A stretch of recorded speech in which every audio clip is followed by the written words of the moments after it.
बिस्मिल्लाहिर्रहमानिर्रहीम। Programme focus में आपको खुशामदीद कहते हैं। बिजनेस अपडेट्स में सबसे पहले बात करेंगे पाकिस्तान स्टॉक एक्सचेंज की। आज कारोबारी हफ्ते का आखिरी रोज और पाकिस्तान स्टॉक एक्सचेंज में जबरदस्त तेजी का रुझान देखा जा रहा है। सेंटिमेंट्स पॉजिटिव हैं। ब्रोकर्स लिमिटेड स्टॉक्स में सरमायाकारी कर रहे हैं और इसी की वजह से हमने मार्केट में आगाज से लेकर अख्ताम तक तेजी देखी। 100 इंडेक्स का हाई लेवल 65,300 का रहा, लो लेवल 64,500 का रहा। 100 इंडेक्स 65 to 100 लेवल पर बंद हुआ। 700 पॉइंट्स का इसमें इजाफा देखा गया। ओवरऑल 32 मिलियन से ज़ायद शेयर्स का लेन देन हुआ। बैंकिंग स्टॉक्स के अंदर हमने ज़बरदस्त खरीदारी देखी। ऑयल एंड गैस सेक्टर के अंदर खरीदारी देखी। ब्लू चिप कंपनीज के शेयर्स में banking, cement, oil and gas sector, refinery sector के शेयर्स में खरीदो फरोख्त का सिलसिला देखा जा रहा है। बहरहाल मार्केट की डायरेक्शन बेहतर हुई है और जैसे जैसे सियासी इस्तेहकाम आता रहेगा मार्केट के अंदर हम तेज़ी देखते रहेंगे। इसके अलावा मैं आपको बताऊंगा कि ओगरा ने एलपीजी की कीमतों में कमी का ऐलान कर दिया है। 44 से नोटिफिकेशन का इजरा भी हो गया है। ओगरा ने एलपीजी की कीमत में कमी का नोटिफिकेशन जारी किया है और ₹1 फ़ी किलो घरेलू सिलेंडर में 10 रुपये कमी कर दी है और ओगरा ने कमर्शियल सिलेंडर की कीमत में 37 रुपये की कमी कर दी है। एलपीजी 258 रुपये फ़ी किलो की जगह पे 257 रुपये की हो गई है। रमज़ान से कबल ₹1 की कमी भी बहुत बड़ी नेमत है। बहरहाल अगर सरकारी कीमत में एलपीजी दस्तियाब हो तो इस कीमत का फ़ायदा भी हो। अब सरकारी कीमत पे तो एलपीजी दस्तियाब है ही नहीं, तो ₹1 कमी की जाए या 10 रुपये कमी की जाए, लोग अपने मनमाने रेट के हिसाब से एलपीजी बेच रहे हैं मुल्क भर में, जिसकी वजह से हर किसी की अलग कॉस्टिंग आती है और महंगाई में इजाफा होता है।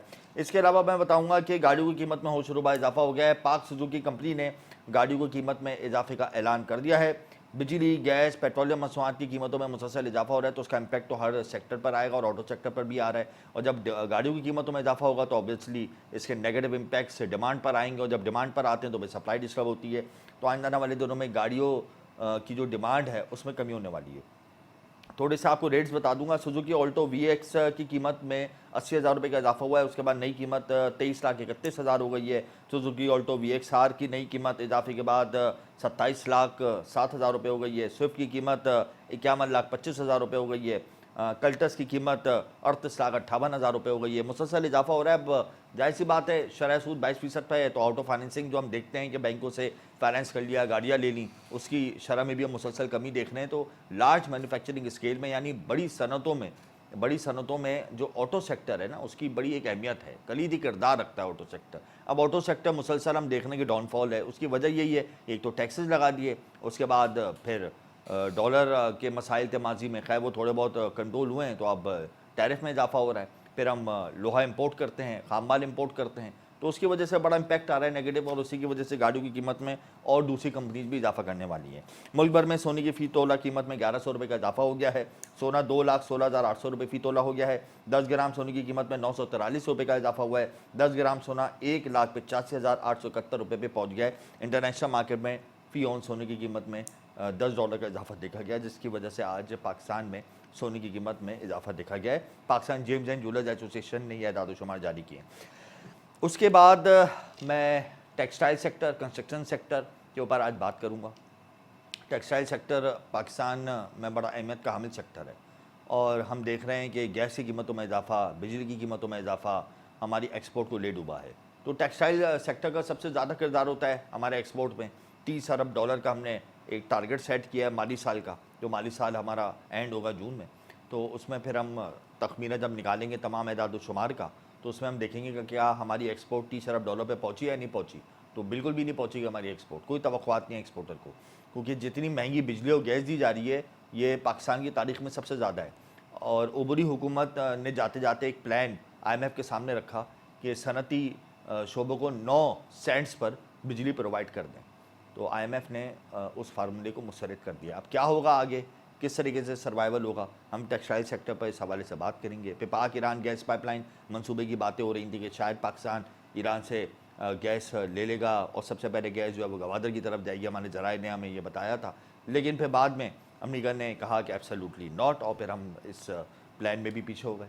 दूसरा सेक्टर है construction sector, value added sector है ये भी, और इस सनत से कई सनतें जुड़ी हुई हैं, लेकिन इस कंस्ट्रक्शन सेक्टर को भी कोई तवज्जो नहीं दी जा रही, बल्कि मज़ीद टैक्सेस एड ऑन होने वाले हैं। 2.5 ट्रिलियन के नए टैक्सेस एड ऑन होंगे ये कहा जा रहा है। तो उसमें जो सबसे ज़्यादा जो शोबा है वो कंस्ट्रक्शन सेक्टर मुतासर होगा। अब किस तरीके से सर्वाइवल है, बिल्डर्स अपना पैसा लेके बाहर जा रहे हैं, अपना सरमाया मुंतकिल कर रहे हैं, तो इस हवाले से भी गुफ्तगू करेंगे। सेमिनी टैक्स क्यों नहीं हटा अभी तक।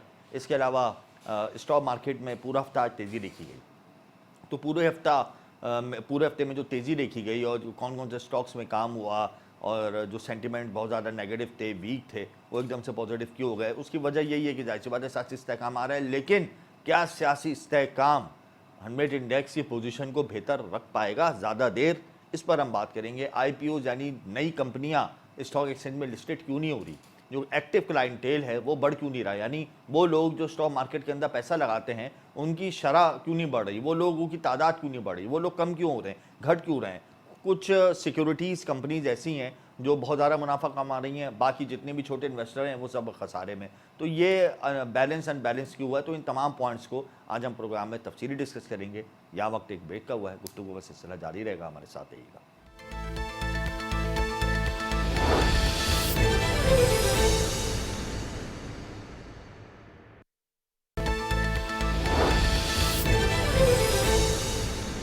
Welcome back. प्रोग्राम में इस वक्त हमें ज्वाइन कर चुके हैं साबिक चेयरमैन आबाद मोहम्मद हसन बख्शी। बहुत शुक्रिया हसन साहब, आपने अपना कीमती वक्त दिया। Construction sector value added sector है और कोई भी मुल्क की मईशत होती है किसी भी मुल्क की तो वो कंस्ट्रक्शन सेक्टर के जरिए परवान चढ़ती है। लेकिन बदकिस्मती ये है कि इस वक्त पाकिस्तान की construction industry, real estate industry ज़बो हाली की जानिब गामज़न है, कोई तवज्जो देने को तैयार नहीं है, तरजीहात में शामिल नहीं है, बल्कि मुतादिद टैक्सेस लग गए हैं और मज़ीद टैक्सेस लगने वाले हैं। क्या कहते हैं इस हवाले से आप? बिस्मिल्लाहिर्रहमानिर्रहीम। बहुत शुक्रिया कि आपने मुझे मदऊ किया। जी देखिए, कंस्ट्रक्शन का बिज़नेस ऐसा है जो कि कैपिटल इंटेंसिव बिज़नेस है और उस बिज़नेस में जब भी जो भी आदमी पैसा इन्वेस्ट करता है तो उसका रीपेमेंट का या रिटर्न का टाइम 4 से 5 साल अमूमनी हालात में होता है। इस वक्त पाकिस्तान की करेंसी इतनी डिस्टेबलाइज्ड है जी कि कोई आदमी भी 4 से 5 साल की इन्वेस्टमेंट करने के लिए तैयार नहीं है, क्योंकि उसको ये नहीं पता है कि 3 साल बाद, 2 साल बाद, 9 महीने बाद पाकिस्तान और डॉलर की, रुपये और डॉलर की क्या पैरिटी होगी। एक तो ये बहुत प्रॉब्लम आ रहा है। दूसरा, जो प्रोजेक्ट नहीं आ रहे हैं उसका एक बड़ा रीज़न ये है कि लोग काम करने में परेशानी इसलिए फील कर रहे हैं जी कि कॉस्ट ऑफ कंस्ट्रक्शन मटेरियल पिछले 1.5-2 साल में 200 गुना और कहीं 150 गुना और कहीं मैक्सिमम 200 गुना बढ़ गया है। जी मिसालन सीमेंट 500 रुपए का 1150 हो गया, स्टील 1,30,000 का 2,80,000 रुपए हो गया है। इसी तरह कॉपर, एल्युमिनियम, कॉयल, हर चीज़ के दाम बढ़ गए हैं। तो लोग कंस्ट्रक्शन में काम नहीं कर रहे, और जो कंस्ट्रक्शन में काम थे, जिन जिनके पैसे फ्री होते जा रहे हैं, प्रोजेक्ट मुकम्मल होते जा रहे हैं, तो वो या तो अपने पैसे बैंकों में रख रहे हैं, टी बिल्स में इन्वेस्ट कर रहे हैं, या वो पैसे बाहर ले जा रहे हैं। ये ना सिर्फ कंस्ट्रक्शन बल्कि इंडस्ट्री की भी यही हालत है। जी जब बिल्कुल। तक मुल्क में पॉलिटिकल स्टेबिलिटी नहीं आएगी और पॉलिसीज की कंटिन्यूटी नहीं आएगी, तो मेरे नहीं ख्याल के लोग इन्वेस्टमेंट करने में रुजू करेंगे। अभी अच्छा ये हसन दोनों साहब, ये चीजें। मुझे बताएं, ये तो आपने बिल्कुल दुरुस्त बात कही, लेकिन जो लोगों ने पैसा इन्वेस्ट किया हुआ है, जैसे फ्लैट बुक करा लेते हैं, विलास बुक करा लेते हैं, अब जाहिर सी बात है बहुत से प्रोजेक्ट्स, बहुत सी जो विलास हैं उनके ऊपर काम रुक गया है, उनका पैसा मुंजमद हो गया है, पैसा बाउंड हो गया है। तो इसका अब क्या हल है? क्या बिल्डर जो है वो भी कहता है कि कॉस्ट ऑफ डूइंग बिजनेस बढ़ गई है तो अब हम अभी कंटिन्यू नहीं कर सकते, तो फिर उसका क्या हल निकलेगा? देखिए, ये मसला सिर्फ बिल्डर से नहीं हो रहा है, ये कॉन्ट्रैक्टर में भी बहुत हो रहा है। जी क्योंकि उन्होंने फर्ज करें एक प्रोजेक्ट करने के लिए लिया था 10 करोड़ रुपए में, और उसमें उसका 10-15% नफा था, बाकी कॉस्ट थी। जी अब वो जो मटेरियल कॉस्ट की मटेरियल ही 18 करोड़ हो गई, तो 10 करोड़ में कहाँ से पूरा करेगा? तो उसको गवर्नमेंट को, कॉन्ट्रैक्टर सर्कल को भी बिठा के एस्केलेशन देना पड़ेगा। इसी तरह बिल्डर एंड डेवलपर्स को भी बिठाना पड़ेगा, अलॉटीज को भी बिठाना पड़ेगा, रेगुलेटरी अथॉरिटी को बैठना पड़ेगा।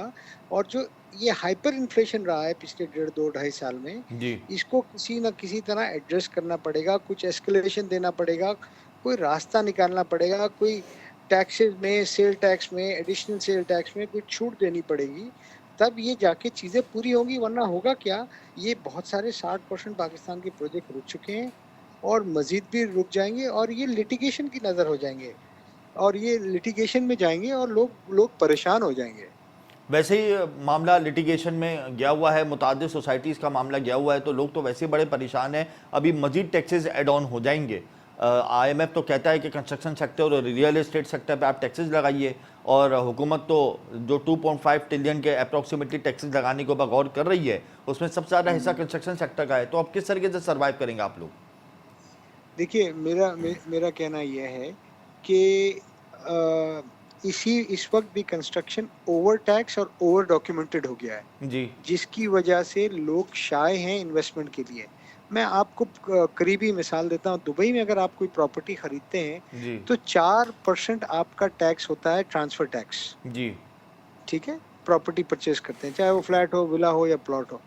इस वक्त कराची में, पाकिस्तान में 10 से 11% टैक्स है, ये फाइलर के लिए, और नॉन फाइलर के लिए 18 से 20% है। ऐसा ही है। जब कॉस्ट ऑफ ट्रांजैक्शन इतनी बढ़ जाएगी, और देखिए माइंड यू कि दुबई में रिश्वतें अंडर द टेबल पैसे नहीं लगते हैं, जी सब ऑनलाइन होता है। जी हमारे यहाँ तो भाई जितने पैसे ऑफिशियली खर्चा होते हैं, उससे दुगने और तिगने रिश्वत की मद में जाते हैं, वरना कोई अफसरान बाला काम करने के लिए तैयार ही नहीं है। बिल्कुल। पूरा के पूरा सिस्टम करप्ट और कॉम्प्रोमाइज्ड है, जिसकी वजह से आप देखें कि लोग इन्वेस्टमेंट नहीं कर रहे हैं।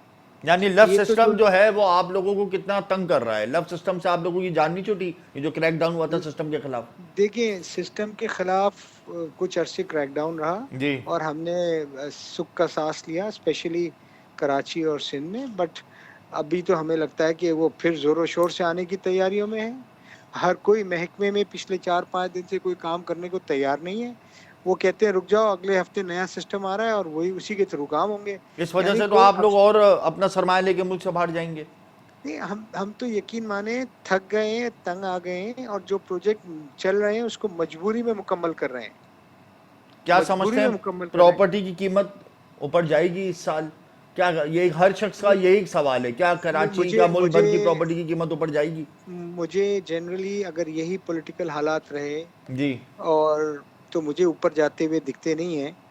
हाँ, पॉलिटिकल स्टेबिलिटी आई, तमाम हमारे की स्टेक होल्डर्स एक पेज पे बैठ के मुल्क के मफाद में फैसला करेंगे, और उस पे अमल दरामद होगा, इम्पार्शली अमल दरामद होगा। कारोबारियों को कारोबार करने की इजाज़त होगी, जी छूट होगी, प्रमोट किया जाएगा, जैसे दुनिया में होता है। जी तो वो काम कर सकेंगे, वरना देखे ना, पानी और पैसा अपना रास्ता खुद बनाता है, ख्वाह आप वो रोक नहीं ख्वाह सकते। वो ओपन प्लॉट हो या रियल एस्टेट सेक्टर हो, दोनों कोई भी, सूरतों में कीमत मैं ऊपर नहीं हर जाएगी। सूर मैं हर सूरत में ये कह रहा हूँ कि देखें, इस मुल्क में पॉलिटिकल स्टेबिलिटी आना लाजमी है, तब जाके रियल एस्टेट की प्राइस में एप्रिसिएशन होगी। इस वक्त तो किसी को ये नहीं पता कि कल क्या होने जा रहा है और परसों क्या होने जा रहा है, तो कौन रियल एस्टेट में इन्वेस्टमेंट करेगा? हसन साहब, अगर अब जो सियासी बेयकीनी है, इस हम्म, हालत में हम देखते हैं कि थोड़ा सा बेहतरी आ जाती है, पॉलिटिकल स्टेबिलिटी आ जाती है, तो समझते हम्म। हैं कि इस साल वाकई में मार्केट चल जाएगी? देखिए, एक तो मैंने कहा पॉलिटिकल स्टेबिलिटी, आ और गई, दूसरा मैंने, सपोज दैट आ गई पॉलिटिकल नहीं, स्टेबिलिटी। दूसरा मेरा कहना यह है, जो आम आदमी है, जो फ्लैट पैसे वाला आदमी नहीं खरीदता, अमूमन आम आदमी खरीदता है, जी दरमियाना तबके का। बिल्कुल। जितनी महंगी पाकिस्तान में एनर्जी हो गई, जितना फूड इन्फ्लेशन है, जी जितनी दीगर मामला डे टू डे हैं, तो लोगों के पास पैसे बचेंगे तो वो कोई फ्लैट खरीदेंगे ना, या बिल्कुल। प्रॉपर्टी खरीदेंगे। वो तो बोलते हैं जो है उसमें किराए पे शिफ्ट हो जाओ, और किराए पे रहो और अपना गुजारा करो। और ये 7E देखिए टैक्स का क्या मसला है, क्यों नहीं हल हो पा रहा ये? देखिए 7E टैक्स तो मैं ये समझता हूँ कि गलत टैक्स लगाया है, ये जी प्रिजम्पटिव टैक्स है। इनकम होगी तो टैक्स लगाएंगे ना। और 26 मार्च से सुप्रीम कोर्ट ने ये कहा है कि डे टू डे इस पे हियरिंग करके फैसला करेंगे। मुझे बहुत उम्मीद है कि ये 7E का टैक्स हम पाकिस्तानियों के सर से ख़त्म हो जाएगा, क्योंकि देखिए ना, ये तो मिसयूज ऑफ अथॉरिटी मिफ्ता साहब के ज़माने में हुई है, और इन्होंने वो टैक्स लगा दिए जो कि बनते ही नहीं थे। ये तो हमारे मुल्क में कोर्टों का टाइम 2-2 3-3 साल है, वरना ये तो 15 दिन में उड़ जाना चाहिए था। हसन साहब, 2024 में खास तवक्कुआत नहीं है रियल एस्टेट सेक्टर से, आपको आखिर में बता दें? नहीं, मुझे कोई ख़ास तवक्कात नहीं है। देखें, पहले पाकिस्तान सीधा होगा, जी उसके बाद आम आदमी की जेब में पैसे आएँगे कुछ, ताकि वो ख़रीद सके, अपनी किस्तें दे सके। उसके उसके बाद चीज़ें कुछ बेहतर होंगी। देखिए, ये आइसोलेशन में अच्छा नहीं हो सकता है, जी क्योंकि जिनके पास पैसे हैं वो या तो दुबई पैसे ले जा रहे हैं, या तो वो गोल्ड खरीदते हैं, या तो डॉलर खरीदते हैं, या तो टी बिल्स खरीदते हैं। वो बिल्कुल क्यों ऐसे रियल ही। एस्टेट में पाकिस्तान में लगाएंगे? बहुत शुक्रिया हसन साहब, आपने अपना कीमती वक्त दिया। लोगों के पास पैसा है तो वो रियल एस्टेट में क्यों लगाएंगे जब इतने ज़्यादा टैक्सेस हैं और मजीद टैक्सेस एड ऑन होने वाले हैं।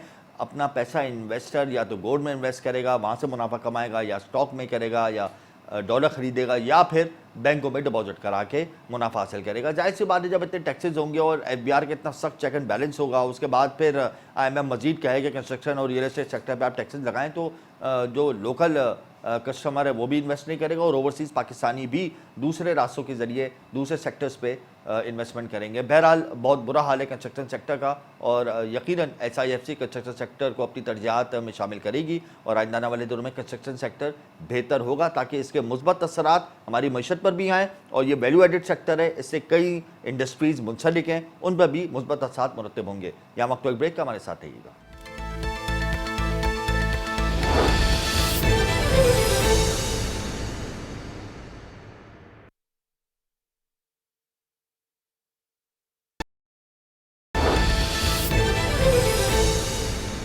Welcome back. प्रोग्राम इस वक्त हमें ज्वाइन कर चुके हैं Shahriar Bhatt, stock exchange expert हैं। बहुत शुक्रिया शरियार, आपने अपना कीमती वक्त दिया। पूरा हफ्ता स्टॉक मार्केट के अंदर ज़बरदस्त तेजी रही, 100 इंडेक्स 65,000 का लेवल क्रॉस कर गया है। वजूहात क्या है? देखिए, आपने देखा कि इलेक्शन जब हुए थे, नताइज सामने आ रहे थे, तो एक कंफ्यूज थे रिजल्ट से, और यकीनी तौर पे नहीं कहा जा सकता था कि कौन सी हुकूमत आगे जाके हुकूमत बनाने जा रहे हैं। एक मखलूत हुकूमत का ढांचा हमारे सामने नजर आ रहा था। जी। जो सिचुएशन क्लियर होती गई, हमने देखा इलेक्शन के बाद जो हफ्ता गुजरा था, स्टॉक मार्केट में 3,200 से ज्यादा पॉइंट की कमी हमने देखी थी। फिर उसके बाद लास्ट वीक कुछ सिचुएशन कुछ बेहतर हुई सियासी फ्रंट के ऊपर। हमने देखा कि जो PMLN है उनके नंबर्स पूरे होते गए, तो उसके बाद 3,000 पॉइंट का इजाफा। और आज जब कौमी असेंबली का इजलास इस हफ्ते हमने देखा कि स्पीकर मुंतखब हो चुके हैं, तो उसके बाद तकरीबन 3,000 पॉइंट का इजाफा हम देख रहे हैं। और आपने देखा कि 65,000 की सतह भी आज पाकिस्तान स्टॉक मार्केट का इंडेक्स अबूर कर गया। और आपने देखा कि इस साल के हाईएस्ट के ऊपर पाकिस्तान स्टॉक मार्केट में इंडेक्स आज क्लोजिंग शो की है। इसकी 2 से 3 वजूहात में देख रहा हूँ। एक तो पॉलिटिकल साइड के ऊपर, जैसा मैंने आपको जिक्र किया, दूसरी तरफ जो रिजल्ट आ रहे हैं आउटस्टैंडिंग आ रहे हैं। हम देख रहे हैं कि पाकिस्तान स्टॉक मार्केट में जैसा हम एक्सपेक्ट कर रहे थे, खासतौर पर बैंकिंग स्टॉक की बात करें तो उनमें 40 to 60% इंक्रीज देखने में आ रहे हैं बेसिस के ऊपर। बाकी इसके अलावा पावर सेक्टर के रिजल्ट बहुत अच्छे आ रहे हैं, और इसके साथ साथ कुछ ऑटो सेक्टर में भी हमने देखा कि गाड़ियों के प्राइसेस इंक्रीज हुए, जिसके बाद ऑटो सेक्टर के स्टॉक्स भी हम काफी बेहतर परफॉर्म होता हुआ देख। अच्छा शरियार, मुझे एक बात बताएं, मार्केट अच्छी परफॉर्म कर रही है, चले एक्सेप्टेड। हमारे पास इस वक्त जितने चैलेंजेस हैं, तो उन चैलेंजेस के बावजूद अगर मार्केट ये परफॉर्म कर रही है, तो लोगों के जहनों में एक सवाल आ रहा है, क्या मार्केट जेन्युइन है या मार्केट फेक है? इसको बहुत लिमिटेड लोग चला रहे हैं मसनूई तौर पे, तो इसमें क्या हकीकत आपको लगती है? देखिए, जो क्रिटिक्स हैं वो हमेशा से ये बात करते हैं कि पाकिस्तान स्टॉक मार्केट में जब बढ़ रही थी, आपने देखा कि लास्ट ईयर जब हम IMF के प्रोग्राम में गए, हमने SLA साइन किया, उसके बाद तकरीबन 25,000 से ज्यादा पॉइंट का इजाफा हुआ। तो लोग उस वक्त भी कह रहे थे कि भाई मार्केट क्यों बढ़ रही है, मार्केट को बढ़ना नहीं चाहिए। और मार्केट जब नीचे आ जाती है किसी वजह से, तो फिर भी क्रिटिक्स जो है वो यही नुक्ताचीनी करते हैं कि मार्केट को नीचे नहीं होना चाहिए था, ऊपर नहीं होना चाहिए था। लेकिन मेरी जाती राय में अगर आप देखेंगे तो Pakistan stock market purely market driven market है, और मार्केट बिल्कुल आप कह सकते हैं कि बिल्कुल हकीकी बुनियादों पे आगे बढ़ रही है। खासतौर पे हमने लास्ट ईयर का हमने जिक्र किया कि जब पाकिस्तान डिफॉल्ट के दिहाने पे खड़ा हुआ था, और उसका हल सिर्फ और सिर्फ यही था कि हम IMF के प्रोग्राम में जाए। हमने IMF से SLA साइन किया, और उसके बाद मार्केट में आप कह सकते हैं कि मार्केट को पढ़ लग गया और 25,000 से ज्यादा पॉइंट का इजाफा हुआ। अब हम देख रहे हैं कि चूंकि 83 बेयकीनी में इजाफा हुआ, और आपने जैसे मैंने जिक्र किया कि इलेक्शन के बाद जो हफ्ता हमने देखा उसमें तकरीबन 3,000 से ज्यादा पॉइंट की कमी विटनेस की गई। तो मार्केट प्योरली खबरों के ऊपर डिपेंड कर रही है, और जिस तरह के हालात गैर यकीनी सिचुएशन होती है, मार्केट डाउन साइड पे भी आती है। On the other hand international bond market में भी हमारे बॉन्ड इंक्रीज करने लगे। अब जब मार्केट बढ़ रही है तो मैं लोगों से यही सवाल करना चाहूंगा, अगर मार्केट फेक बढ़ रही है तो क्या इंटरनेशनल बॉन्ड मार्केट में जो पाकिस्तान के बॉन्ड रेटिंग जो इंप्रूव हुई है, क्या वो भी फेक है? क्या इन्वेस्टर, आप CPP का डेटा चेक करते हैं, फॉरेनर्स पाकिस्तानी मार्केट के अंदर बिल्कुल इन्वेस्टमेंट करें, खासतौर पर ऑयल एंड गैस सेक्टर के अंदर, क्या वो भी फेक है या वो बेवकूफ है जो अपना पैसा पाकिस्तान स्टॉक मार्केट के अंदर लेकर आ रहे हैं? वजूहत सामने कि पाकिस्तान स्टॉक मार्केट बहुत ज्यादा चीप है, वैल्यूएशन बहुत इफेक्टिव है, इतने अच्छे रिजल्ट्स कोई बाहर आपको नहीं देता। फर्टिलाइजर सेक्टर के ऊपर अगर आप 2-3 कंपनीज, अगर आप मुझे इजाजत दें, फर्टिलाइजर कंपनी ने अगर आप देखें पिछले 4 साल में 80 रुपए से ज्यादा का डिविडेंड दे दिया। ऑयल एंड गैस के स्टॉक आउट परफॉर्म करें, इतने अच्छे रिजल्ट्स इवन आपको कहीं भी नहीं मिलते, दुनिया भर की मार्केट से नहीं मिलता। आपने इस मार्केट की इतनी तारीफ की है, तो फिर तो यकीनन एक्टिव क्लाइंटेल का रेशो भी इंक्रीज हुआ होगा, कैपिटलाइजेशन भी बड़ी होगी, तो ये इसके क्या एदाद शुमार आपके पास? देखिए जहां तक मार्केट कैपिटलाइजेशन की अगर मैं बात करूं तो आपको पता है कि मुल्क के जो हमारे हालात जो इकोनॉमी साइड के ऊपर काफी डाउन साइड पे थे, हम जो है डिफॉल्ट के दिहाने में खड़े हुए थे। लेकिन आईएमएफ का जो ही हमने साइन किया है एग्रीमेंट एसएलए, उसके बाद मार्केट कुछ बढ़ना शुरू। इससे पहले हमारी मार्केट कैपिटलाइजेशन 20 अरब डॉलर से भी नीचे आ गई थी। अब दोबारा अप साइड के ऊपर हम देख रहे हैं कि 27 अरब डॉलर के पास आ गई है। बहुत ही खुशाइन बात है। और दूसरी तरफ हम देख रहे हैं, अगर पाक रुपीस की अगर मैं बात करूं तो तकरीबन 9,300 अरब रुपए से ऊपर हमारी मार्केट आ चुकी है। यस, मार्केट कैपिटलाइजेशन बहुत ज्यादा कम है। लोग एक्टिव मार्केट माफ कीजिएगा, मार्केट में जो एक्टिव पार्टिसिपेंट है वो बहुत ज्यादा कम है। हमारे यूआई नंबर बहुत ज्यादा कम है। इसकी 2 से 3 बड़ी वजूहत है। एक तो आप देखते हैं हमारी सोसाइटी में पाकिस्तान स्टॉक मार्केट को हमेशा क्रिटिसाइज ही किया गया है। अच्छे नंबरों में इनको याद नहीं किया जाता। मार्केट थोड़ी सी भी अगर नीचे आती है तो नुक्ताचीनी बहुत ज्यादा शुरू हो जाती है, जिसकी वजह से जो इन्वेस्टर्स हैं उनके हौसले टूट जाते हैं और नए लोग पाकिस्तान स्टॉक मार्केट में आने से कतरा रहे हैं। क्योंकि एक तो ये आईपीओ भी नहीं आ रहा है, नई लिस्टेड कंपनियां भी नहीं हो रही हैं स्टॉक में ना, आईपीओज भी हम नहीं देख रहे। नहीं, आईपीओ की इंशाल्लाह अब इस साल आप देखेंगे। लास्ट ईयर 2023 में तो हमने सिर्फ एक ही कंपनी देखी थी ना शरियार। 2024 तो अभी शुरू हुआ है। 2024 तो अभी स्टार्ट है। अभी आप दूसरे ममालिक की अगर हम बात करें तो आईपीओ की देर लाई लगी भी होती है मार्केट में जी। अच्छा, आइंदा आने वाले दिनों में स्मार्टली काम करें। और लास्ट मंथ एक काफी अच्छा एक रोड शो भी हुआ एक मकामी होटल में, जिसने रेगुलेटर्स ने काफी जो है नए आईपीओ को काफी ज्यादा प्रमोट करने की कोशिश की है। तो इंशाल्लाह ताला मैं काफी पुरुमीद हूं कि आने वाला जो 2024 का साल है ये भी पाकिस्तान स्टॉक मार्केट का साल। अगर हमारा इंटरेस्ट रेट कम हो जाए तो यकीनन आईपीओ को आने में आसानी होगी। बहरहाल आने वाले दिनों में हमें बैरूनी अदायगियाँ करनी है बड़े पैमाने पर शरियार, तो डॉलर की कीमत में इजाफा हो सकता है, रुपया डीवैल्यू हो सकता है। आज भी डॉलर की कीमत में इजाफा हुआ है। तो आइंदा वाले दिनों में अगर डॉलराइजेशन आप देखते हैं तो उसका इम्पैक्ट क्या देखेंगे मार्केट में?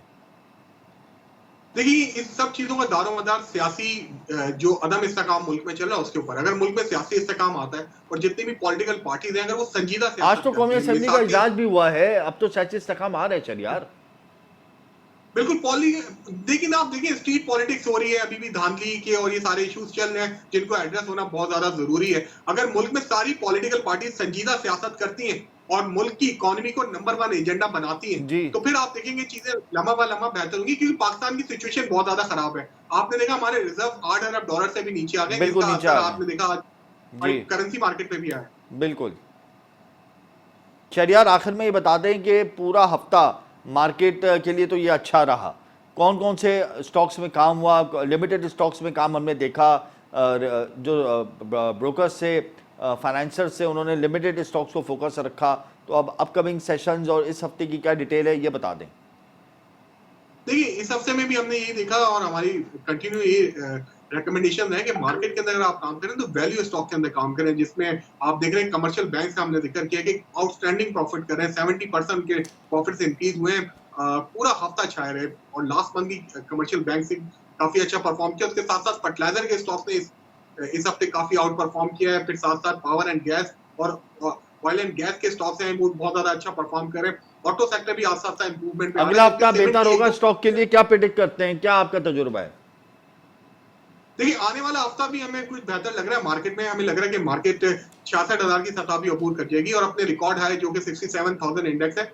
इंशाल्लाह मार्केट अगर एसएलए हमें कामयाबी से मिल जाता है, 1.2 बिलियन डॉलर आईएमएफ की जानिब से मिल जाते हैं तो आप इंशाल्लाह नेक्स्ट मंथ एक नया हाई देखेंगे मार्केट में। बहुत शुक्रिया शरियार, आपने अपना कीमती वक्त दिया। आईएमएफ से अगर हमारा प्लान कामयाब हो जाता है, आईएमएफ की शराइत हम पूरी कर लेते हैं तो मार्केट पर इसके बहुत मुस्बत असरात मुरतब होंगे और 100 इंडेक्स जो अपना एक लेवल उससे बनाया था रिकॉर्ड लेवल 67,000 का, वो उसको ब्रेक करेगा। बहरहाल ये हफ्ता मार्केट के लिए बहुत अच्छा रहा। आइंदा आने वाले सेशंस भी मार्केट के लिए अच्छे हो सकते हो। ये सब कुछ डिपेंड करता है पॉलिटिकल स्टेबिलिटी के ऊपर। बहरहाल फाइनेंसर्स और ब्रोकर्स के सेंटिमेंट्स पॉजिटिव हैं। यहाँ वक्त एक ब्रेक का, हमारे साथ रहिएगा।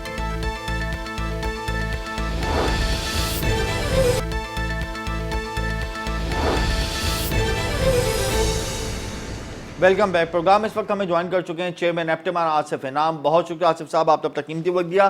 पेट्रोलियम मसनूआत की कीमतों में इजाफे का सिलसिला जारी है, गैस महंगी हो रही है, बिजली महंगी हो रही है, किस तरीके से टेक्सटाइल सेक्टर सर्वाइव करेगा? आप लोग खतूत दिखते हैं मिनिस्ट्रीज़ को, हुकूमत को, कुछ नहीं होता, कुछ सुनवाई नहीं होती, क्या होगा, किस तरीके से होगा, क्या प्लान है, क्या करने जा रहे हैं?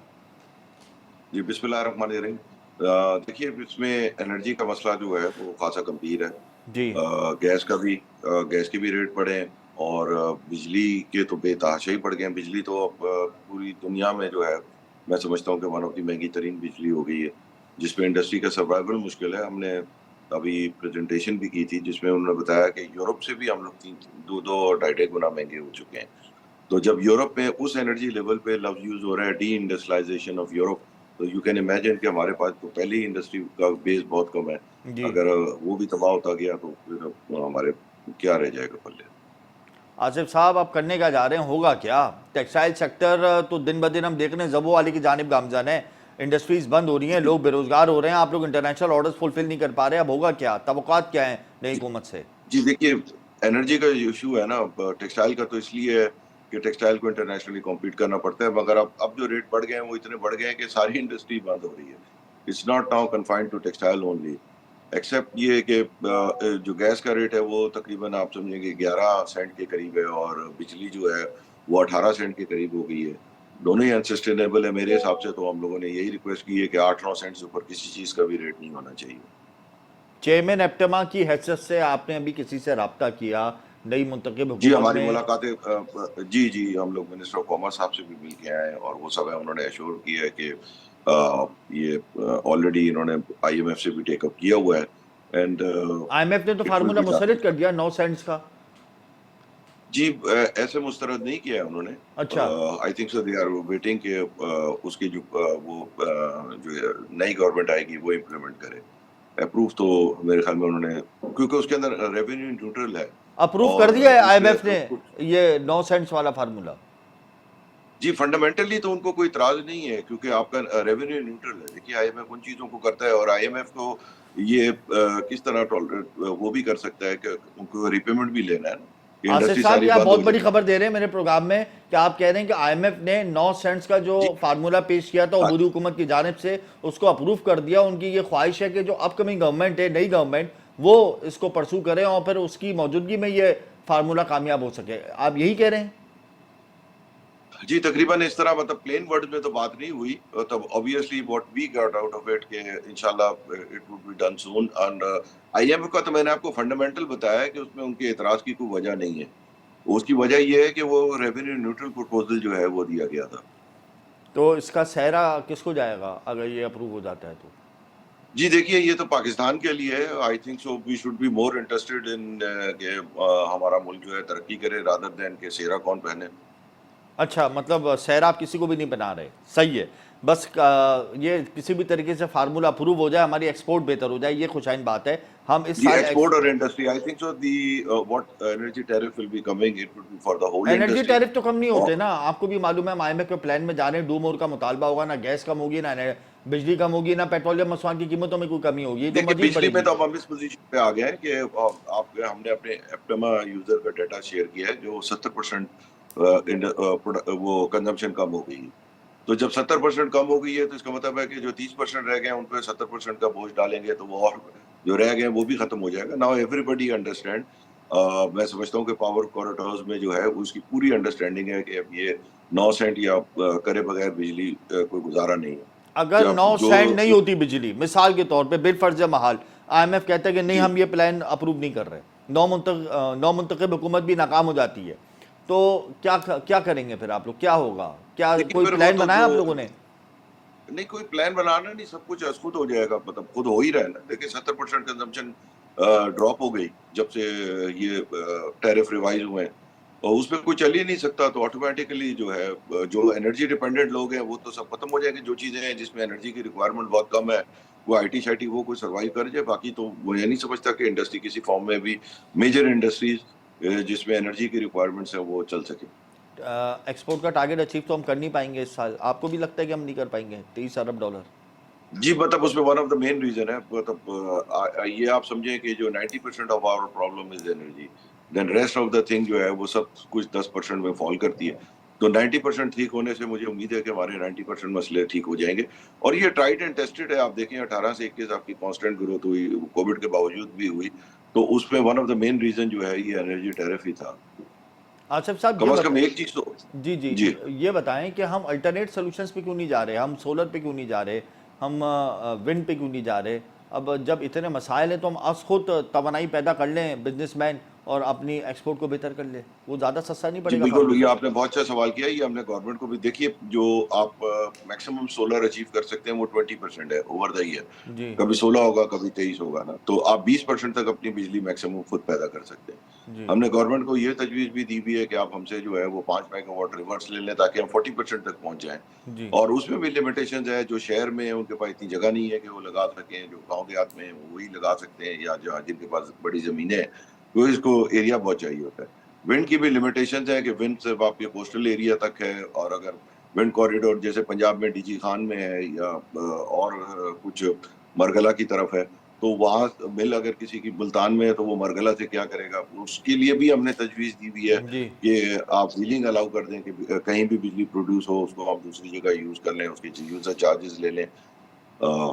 देखिए प्रॉब्लम ये है कि हमारा सिस्टम ही कोई तकरीबन 25-30 हज़ार मेगावाट का है और 60 हज़ार मेगावाट हमारे तकरीबन टेक और पे में कमिटेड है। तो वैसे ही 20-30 हज़ार मेगावाट बिजली होनी है, उसको इंफ्रास्ट्रक्चर भी बनाना है और उसको कंज्यूम भी करना है, जी जबकि अभी कंजम्पशन का ट्रेंड तो डाउनवर्ड है। तो जब तक इसको रिवर्स करके कंजम्पशन साइड बढ़ानी नहीं शुरू करेंगे, हमारे मसले बढ़ते ही जाएंगे। और ऑब्वियसली जो बंद होता, अब लोगों ने बहुत पेनफुल डिसीजन लिए, I know, I have never seen it कि 4-5-10 साल में कि इतनी तेजी से जो है कितनी वो इंडस्ट्रीज लोग बंद बंद हो होने गई की। मुल्क भर में। देखिए मेरे अपने हिसाब से तो आप समझिए कि 30% तो एक्सपेंशन हुई थी और आज आपकी तकरीबन 40% बंद हो गई है। तो अगर कोई नई चली है तो पुरानी बंद हो गई है, ऑल तो ओवर आपकी द कंट्री आप 40%। बात कर रहे हैं। जी ओवरऑल ओवरऑल पूरे मुल्क में जो है। अच्छा आसिफ साहब, अब एक तो एनर्जी प्राइसेस का मसला है, एक है एनर्जी सप्लाई की प्रॉब्लम्स। गैस नहीं जी पहुंचती, बिजली नहीं पहुंचती, इनकी वजह से बड़े मसाइल हैं। एक मामला हम सुन रहे थे कि पाक ईरान गैस पाइपलाइन मंसूबा शायद बहाल हो जाए, पाकिस्तान ईरान के साथ मुआहदा कर ले। अब वो भी खटाई में पड़ गया क्योंकि अमेरिका ने कह दिया एब्सोल्युटली नॉट। तो क्या इस हवाले से भी कोई तजवीज़ दी हुकूमत को कि अगर पाक ईरान गैस पाइपलाइन मंसूबे पे अमेरिका को ऑन बोर्ड लें और इस हवाले से कोई काम करें, या एनर्जी सप्लाई को बेहतर करने के हवाले से कोई और तजावीज़ आप लोगों ने दी हों। जी, देखिए इस वक्त अमेरिका जो है वो सैंक्शन वाइज और इन तमाम चीज़ों वाइज बड़ा हॉस्टाइल है। आपने देखा होगा अभी यूएई और इंडिया की भी कंपनीज को उन्होंने रशिया से तेल लेने पे सैंक्शन किया है। जी तो आई डाउट के अनलेस मतलब जैसे आप देखें कि हमारे पड़ोसी मुल्क की पॉलिसी है कि वो उसने रशिया से तेल वेल सब कुछ लिया है, या तो आप उतने बोल्ड होके करें, अब आपको आईएमएफ और उन सब के बगैर गुजारा कर सकते हैं तो बिल्कुल आपको ये करना चाहिए। वो जब भी सूरत में बन सकती है, आई थिंक सो अप्रूवल लेके तो बनना बड़ा मुश्किल है। बहुत मुश्किल है। अच्छा आसिफ साहब, आखिर में ये बता दें, बांग्लादेश टेक्सटाइल में हमसे आगे निकल गया, वियतनाम हमसे टेक्सटाइल में आगे निकल गया, इंडिया तो खैर टेक्सटाइल के शोबे में हमसे बहुत आगे निकल गया। तो क्या साल 2024 में पाकिस्तान टेक्सटाइल के शोबे में कुछ बेहतरी कर सकेगा या नहीं करेगा। देखिए ये सारा रेसिप्रोकल होगा। अगर 9 सेंट का टैरिफ मिल जाता है जिससे बहुत सारे मसले हल भी हो जाएंगे। देखिए गैस और बिजली में आज भी जो है वो 30-40% का फर्क है कि जो गैस से बिजली बना रहे हैं वो तकरीबन 30-40% कम है। तो जी निस्बतन ऑब्वियसली वो भी बहुत ज्यादा है, ये उसको भी कम होना चाहिए। तो यानी उसकी ये सब वजह से मशरूत प्रेशर है 9 बढ़ता है। सेंट से, या मशरूत कर रहे हैं 9 ये सेंट अगर से। ये तकरीबन आप समझे कि सिर्फ टेक्सटाइल नहीं बल्कि सारी इंडस्ट्री अब 9 सेंट से मशरूत है। अभी तो हम सिर्फ टेक्सटाइल की बात कर लेते हैं ना, सिर्फ 9 नहीं सेंट। नहीं, देखिए पहली बात है कि आप ये देखें कि इसके अंदर मेन मसला क्या है। आपका मसला है आपकी कैपेसिटी चार्ज। जी तो खाली टेक्सटाइल को देने से भी कैपेसिटी चार्जेस के मसले हल नहीं होंगे। आपको कम से कम 4-5 हज़ार मेगावाट इमीडिएटली इंडस्ट्रियल कंजम्पशन बढ़ानी होगी। वो नई इंडस्ट्री की सूरत में भी लग के हो, वो सरिया फैक्ट्री चलने के लिए भी हो। अभी देखिए सारे लोगों का फोकस है, कोई कह रहा है कि जी मैं बगास से बिजली बना लेता हूँ, खुद ही बना लेता हूँ, जी 22 रुपए की पड़ती है। तो 50 रुपए की बिजली हर आदमी का, सिर्फ आज इंडस्ट्री का फोकस यही है कि जी मैं किस तरह सर्वाइव करूँ और मैं खुद सस्ती बिजली कैसे बना लूँ। 9 वो सस्ती मुंतखब नहीं होती है इंटरनेशनल हिसाब से, तो वो भी महंगी है, महंगी मगर अब है। आपने इतनी महंगी कर दी है कि तो 9 उसमें वेस्ट ऑफ रिसोर्सेज है सही कि है। पहले तो हुकूमत ने डिसाइड। 9 मुंतखब हुकूमत से तवक्कुआत हैं आपको, या ये भी बस आपको दिलासे देगी और फिर आप लोग ऐसे ही सनतें बंद करके साइड में हो जाएंगे। देखिए ये तो अब मैं समझता हूँ कि ये उस तरफ आ गए हैं कि ये कंपल्सिव इसकी आप समझ लें कि हल होना होगा। कंपल्सिव इसलिए होगा कि कोई भी मुल्क जो है वो इंडस्ट्री मेजर टैक्स दे रही है। अब हमारा तकरीबन इंडस्ट्री का जीडीपी में तो शेयर 13-14 है, पर टैक्सेस में 50% है या बिल्कुल। 50 से भी प्लस है, अभी तो मजीद 56% है। टैक्सेस ऐड ऑन होने वाले हैं। नहीं, मगर वो अगर कोई बंदा ही नहीं रहेगा तो उसको क्या टैक्स लगाएंगे? तो ये अब बनकरीब सूरत हाल आ जाएगी कि आपका इंडस्ट्रियल का जो टैक्स बेस श्रिंक करेगा तो आप किधर से टैक्सेस लेंगे? तो अब सस्टेनेबिलिटी का भी मसला आ गया है। लोगों ने लॉसेस में भी टर्नओवर दे दिया, 1 साल दे दिया, तो 2 साल 5 साल तो नहीं देंगे। बहुत शुक्रिया आसिफ साहब, आपने अब तक कीमती वक्त दिया। टेक्सटाइल को फोकस करना कंपलसरी है और इसमें कोई दो राय नहीं कि हमारी एक्सपोर्ट के अंदर टेक्सटाइल बड़ा मेजर पार्ट प्ले करता है। टेक्सटाइल सेक्टर में पाकिस्तान की पोजीशन बड़ी मुस्तहकम थी एक ज़माने में। हमारे मुल्क में टेक्सटाइल की पॉलिसी भी बनी, वो एक अलग बात है कि उसको फॉलो नहीं किया गया। फिर आज ये पोजीशन है कि हम टेक्सटाइल में सबसे पीछे रह गए हैं खित्ते में, रीजन में। और वियतनाम हमसे आगे चला गया, बांग्लादेश हमसे आगे चला गया, इंडिया तो खैर हमसे बहुत आगे। तो हम कहाँ खड़े हैं, ये सोचना होगा। बहरहाल टेक्सटाइल सेक्टर को बेहतर करने के लिए हुकूमत को कोई ना कोई तो पॉलिसी बनानी होगी। हुकूमत ने जब बजट पेश किया था, गुज़िश्ता हुकूमत ने, तो वो बनाई थी काउंसल, एक्सपोर्ट काउंसल। वो एक्सपोर्ट काउंसल बजट में तो ऐलान हो गया, लेकिन उसके बाद वो ना काउंसल, वही कोई कमेटी, कोई एक्सपोर्ट को बेहतर करने वाली कोई कमेटी नहीं थी और लोग ढूंढते रहे। ऐसा ना करें। अब टेक्सटाइल तबाही की नहज पे पहुंच गया है। टेक्सटाइल को बेहतर करें। टेक्सटाइल वैल्यू एडिड सेक्टर है।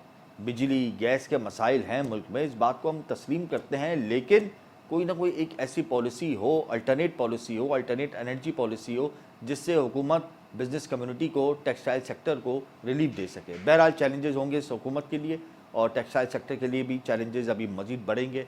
हम एक्सपोर्ट का टारगेट अचीव नहीं कर पाएंगे, हालात बहुत ख़राब हैं। बहरहाल हमारी दुआ है कि टेक्सटाइल सेक्टर भी बेहतर हो और हमारी एक्सपोर्ट भी बेहतर हो। मुझे मेरी टीम को इजाज़त दीजिए, प्रोग्राम का वक्त ख़त्म होता है। अल्लाह हाफ़िज़।